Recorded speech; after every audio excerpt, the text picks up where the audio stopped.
Lína nuachtá Barbara Nic Dhonnacha, fáilte róise Barbara. Gur míle maithí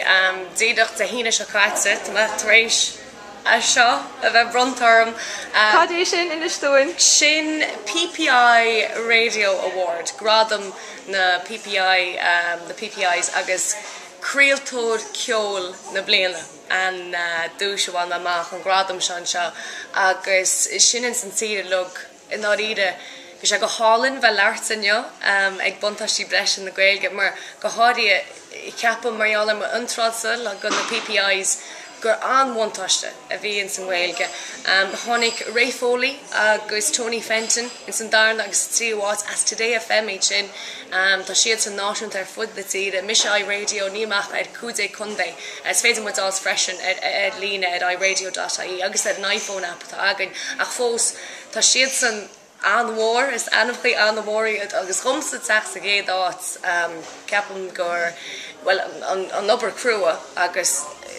an Gaeilge a bheiste an crack a bhín sam leis an Gaeilge an sprí na daoine éagsúla na ceoltóirí an na cháúil a bhín sa leirt Gaeilge tiny tempa rá ar bháil at briscoile de té na rudí seo lug agus sinna chuí bháin man mácha agus bhí se go hálann bheith ná an seaan sin inneo agus ní bháin éisteach le na scéalta iontach atá ag na cantóirí eile ach a bheith ná mar scéal hain aonseacht agus na ceisna agart ón na scoláirí ar fad fair play go peachtainne. Is nó féidir chláir agus an stíl dá hangach vín á chclaachta go ar an láir.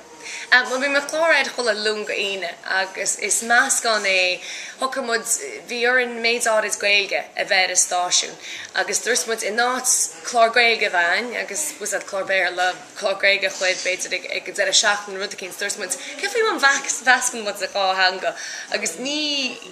Sanga ní Gaeilge ní béirla is measca an carta sort bhá hanga chus nó a cinn a tháinig measús le inéontí le na daoine bhí gobarlumm ag iRadio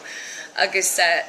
ceapan gur rinne mé ar bailach agus rinne mu é ar bailach go tuigin chollhaine muna héann tú beidir nuair hosam an Albert an Gaeilge tuigh tú nuair críochna me méarla agus tásad go le caiinte ceol ar éan os was a níon rud politicú na tada agus a daoine a puc a sús coppla focail bhí fear am ar a gohan ón tí